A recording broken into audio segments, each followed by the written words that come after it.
দেখি দেখি বেডরুম ইয়া করেন দেখি। এই যে দেখছেন, এই যে দেখছেন আমার মতো এই কাজটা জিনের দ্বারাই হতে পারে, যিনি করছে এই কাজটা। আজকের বলে জিন তাড়ানোর জন্য এটা করা লাগছে। একজন বাবা তার অসুস্থ মেয়েকে সুস্থ করার আশায় নিয়ে আসেন কবিরাজের কাছে, কিন্তু তিনি জানতেন না এই সিদ্ধান্তই হয়ে উঠবে তার জীবনের সবচেয়ে বড় ভুল। চিকিৎসার নামে এক ভয়ঙ্কর ফাঁদ পেতে বসেছিলেন এক ভণ্ড কবিরাজ।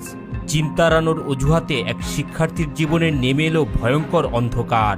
ন্যাক্কারজনক এমন ঘটনা ঘটে বগুড়া শহরে।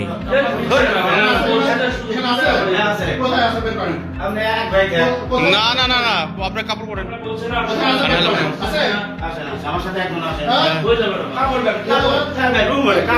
দেখি দেখি বেডরুম ইয়া করেন দেখি।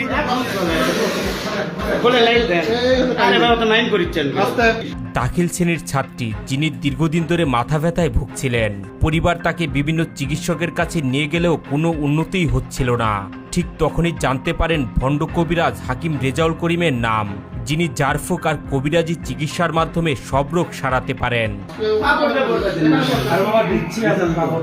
কাপড় পরেন ভাই। এ দেখেন, এখানে আসেন, এখানে আসেন, দেখেন। এই যে দেখছেন, এই যে দেখছেন, এই যে দেখছেন, এই পাশে যাওয়ার একটা ইয়ে আছে, এই পাশে যায় দেখছেন। হ্যাঁ, সুন্দর জায়গা, সুন্দর।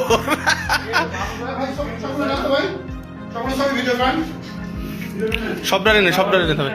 এই আপনার ইয়াত কি, এই যে এগুলো কি দেখি, দেখবো।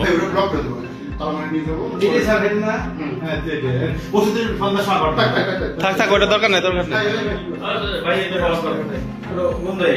সিসি ক্যামেরা ওটা।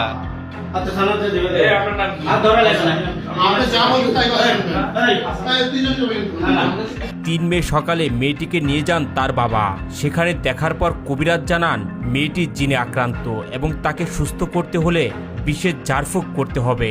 এরপরে মেয়েটিকে একটি আলাদা রুমে নিয়ে যান, দরজা দেন বন্ধ করে।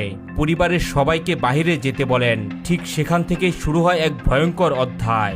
চিকিৎসার নামে মেয়েটির উপর চালানো হয় অমানসিক নির্যাতন।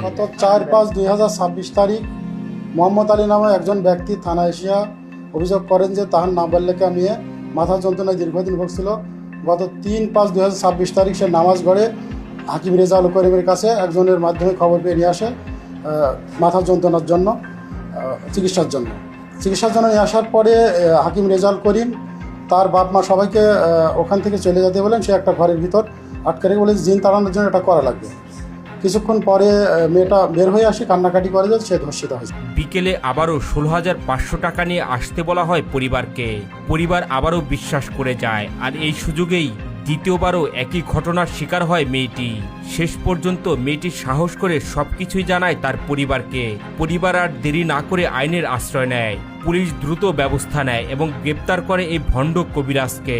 মানে আপনার মতে এই কাজটা জিনের দ্বারাই হতে পারে? হ্যাঁ, আমার মতো এই কাজটা জিনের দ্বারাই হতে পারে, যিনি করছে এই কাজটা। একটা মেয়েকে যদি ধ্বংসন করে, সেই মেয়ে আবার একাই থানাতে আসবে, তাই তো চিঠে পড়ে যাবে। তাই আমার বোনটা, আমরা জানি না, আমি যার শালি, আমার বোন, তার ওয়াইফ এতদিন আমার সংসার করতেছে, তাই তো জানবে যে তার হাজবেন্ড কেমন।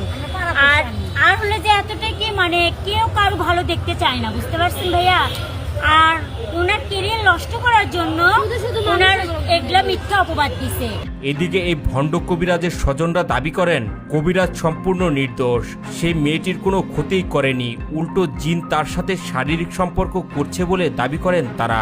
ভালো কাজ ছাড়া কুফরি কাজ করে না, আমি জানি আমার স্বামী কেমন। পুলিশ জানায় প্রাথমিক তদন্তেই ঘটনার সত্যতা পাওয়া যায়। ভুক্তভোগীর মেডিকেল পরীক্ষা সম্পূর্ণ হয়েছে এবং ডিএনএ নমুনা সংগ্রহ করা হয়েছে। অভিযুক্তকে আদালতের মাধ্যমে জেল হাজতে পাঠানো হয়। এমন এজাহার পাওয়ার পরে আমরা মামলা রেকর্ডের পরে তাকে হাকিম রেজাউল করিমে ধরার চেষ্টা করি। সে তার অবস্থান পরিবর্তন করছিল। 5/5/2026 তারিখ আমাদের মামলা তদন্তকারী কর্মকর্তা এসআই সুমন তাকে গ্রেপ্তার করে। আমরা তাকে জিজ্ঞাসাবাদ করছি, রিমান্ডের আবেদন করা হবে। এই ঘটনা শুধু একটি পরিবারের নয়, এটি আমাদের সমাজের জন্য একটি সতর্কবার্তা। অন্ধবিশ্বাস কখনো কখনো ভয়ঙ্কর পরিণতি ডেকে আনতে পারে। সচেতন হন, প্রতারকের হাত থেকে সাবধান থাকুন।